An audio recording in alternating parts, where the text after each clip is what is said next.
ಹುತ ಹುತಾಶನಾಹ ಮುನಯಃ ಅಂತ ಭಾಗವತದ 1ನೇ ಸ್ಕಂದದ 1ನೇ ಅಧ್ಯಾಯದಲ್ಲಿ ಒಂದು ಪ್ರಯೋಗ. ಅಲ್ಲಿ ಹುತಃ ಹುತಾಶನಃ ಏಹಿತೆ ಹುತ ಹುತಾಶನಾಹ ಅಂತ ಹೀಗೆ ಪ್ರಯೋಗ ಕಾಣಿಸ್ತದೆ. ಇದಕ್ಕೆ ಏನರ್ಥ? ಹುತ ಹುತಾಶನಃ ಅಂತ ಅನ್ನೋದು ಹೇಗೆ? ನಾವು ಹೋಮಿಸುವುದು ತುಪ್ಪ ಮೊದಲಾದ ದ್ರವ್ಯಗಳನ್ನು ಹೊರತು ಅಗ್ನಿಯನ್ನು ಹೋಮಿಸೋದಿಲ್ಲ. ಅಗ್ನಿಯಲ್ಲಿ ತುಪ್ಪ ಮೊದಲಾದ ದ್ರವ್ಯಗಳನ್ನು ನಾವು ಹೋಮಿಸೋದು. ಆದ್ರಿಂದ ಹುತಃ ಹುತಾಶನಃ ಯೈಹಿತೆ ಹುತ ಹುತಾಶನಾಹ ಅನ್ನೋ ಪ್ರಯೋಗ ಹೇಗೆ ಸರಿ ಅಂತ ಒಂದು ಜಿಜ್ಞಾಸೆ ನಮಗೆ ಬರ್ತದೆ. ಹುತವಾದದ್ದು ದ್ರವ್ಯ. ಯಾಕಂದ್ರೆ ಮುಂದೆ ಹುತಾಶನ ಅಂತ ಶಬ್ದ ಇದೆ. ಹುತಾಶನ ಅನ್ನೋ ಶಬ್ದ ಏನನ್ನು ಹೇಳ್ತದೆ ಅಂದ್ರೆ, ಹುತಂ ಅಶ್ನಾತಿ ಇತಿ ಹುತಾಶನಃ. ತನ್ನಲ್ಲಿ ಹೋಮಿಸಲ್ಪಟ್ಟದ್ದನ್ನು ಯಾರು ತಿಂತಾನೋ ಆ ಅಗ್ನಿಯನ್ನ ಹುತಾಶನ ಅಂತ ಹೇಳಬೇಕು ಅಂತ ಅಲ್ಲಿ ಅದರ ಅರ್ಥ. ಹುತವಾದ ಸಮಿತಿಗಳು, ತುಪ್ಪ, ಹಾಲು, ಅನ್ನ ಮೊದಲಾದ ಎಲ್ಲವನ್ನು ಕೂಡ ಅವನು ತಿಂತಾನೆ. ಹೀಗೆ ತಿನ್ನುವುದರಿಂದ ಅವನಿಗೆ ಹುತಾಶನ ಅಂತಾರೆ. ಆದ್ರಿಂದ ಹುತ ಅನ್ನೋ ಶಬ್ದವನ್ನು ಹೇಳುವುದು ಯಾರನ್ನ?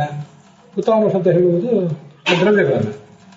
ಅದು ಹುತಾಶನ ಅನ್ನುವಲ್ಲಿ ಆ ಶಬ್ದ ಸರಿಯಾಯಿತು.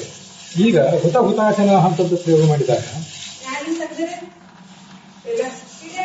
ಹುತ ಅನ್ನೋ ಶಬ್ದ ಅದು ಪ್ರಯೋಗ ಮಾಡಿದಾಗ ಇಲ್ಲಿ ಹುತ ಅನ್ನೋದು ದ್ರವ್ಯವನ್ನು ಹೇಳಲಿಕ್ಕೆ ಸಾಧ್ಯ ಇಲ್ಲ.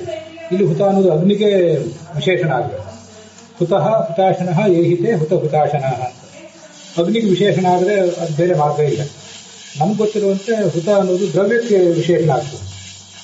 ಹೋಮಿಸುವುದು ದ್ರವ್ಯವನ್ನ, ತುಪ್ಪ ಮೊದಲಾದ ದ್ರವ್ಯವನ್ನ ಆಗ್ತದೆ. ಇಲ್ಲಿ ಅಗ್ನಿಯನ್ನ ಹೋಮಿಸುವುದು ಒಂದು ಹೇಗರ್ಥ ಅಂತ ನಮ್ಗೆ ಒಂದು ಜಿಜ್ಞಾಸೆ ಬರ್ತದೆ. ಅದಕ್ಕೆ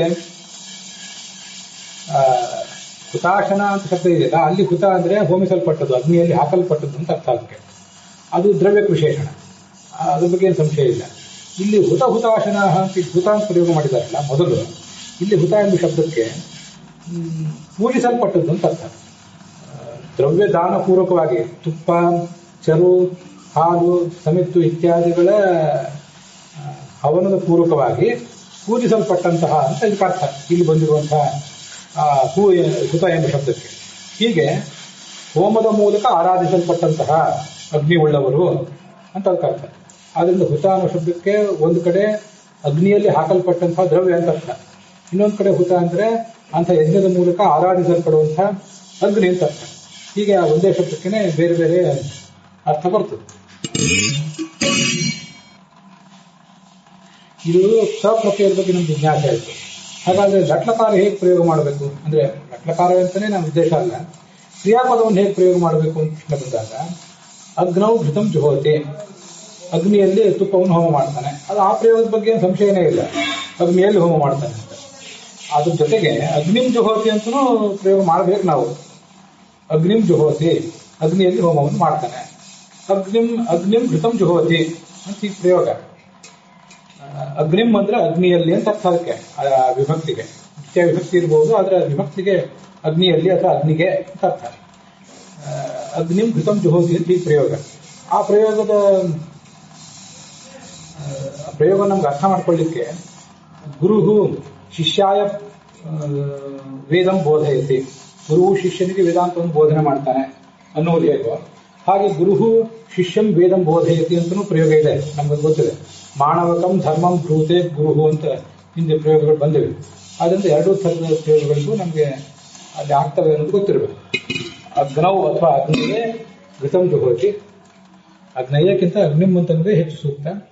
ಅಗ್ನಿಂ ಘೃತಂ ಜುಹೋತಿ, ಅಗ್ನಿಂ ಅಂತ ಆ ಹೂ ದಾನೆ ಧಾತುವಿಗೆ ಆ ಅಗ್ನಿ ಅಂತನ್ನುವುದು ಕರ್ಮವಾಗಿ ನಿತ್ಯ ಬಂದಾಗಲೇ ಅದು ಹುತ ಆಗುವುದು. ಇಲ್ಲಾದ್ರೆ ಹುತಃ ಹುತಾಶನ ಅಂತ ಅದಕ್ಕೆ ಅಗ್ನಿಯನ್ನು ಮೊದಲನೇ ಹುತ ಎಂಬ ಶಬ್ದದಿಂದ ತಗೊಳ್ಳಿಕ್ಕೆ ಅದು ಕರ್ಮ ಆಗದೆ ಹೋದ್ರೆ ಅದು ಸಾಧ್ಯವೇ ಆಗೋದಿಲ್ಲ. ಅದರಿಂದ ಅಗ್ನಿಂ ಜುಹೋತಿ ಅಂತೇನು ಲಟ್ಲಕಾರ ಇದೆ, ಅದರ ಸಪ್ರತ್ಯಯದ ರೂಪವೇ ಹುತಾಗ್ನಿ. ಕೆಲವು ಕಡೆ ಹುತಾಗ್ನೇಯ ಅಂತ ಪ್ರಯೋಗನೂ ಬರ್ತಿರ್ತದೆ. ಇಲ್ಲಿ ಹುತಾಶನ ಹುತಾಶನ ಅಂತ ಪ್ರಯೋಗ ಇದೆ ಅಷ್ಟೇ. ಅಗ್ನಿ ಬದಲಾಗಿ ಹುತಾಶನ ಇಲ್ಲಿ ಪ್ರಯೋಗ ಇದೆ ಅಷ್ಟೇ.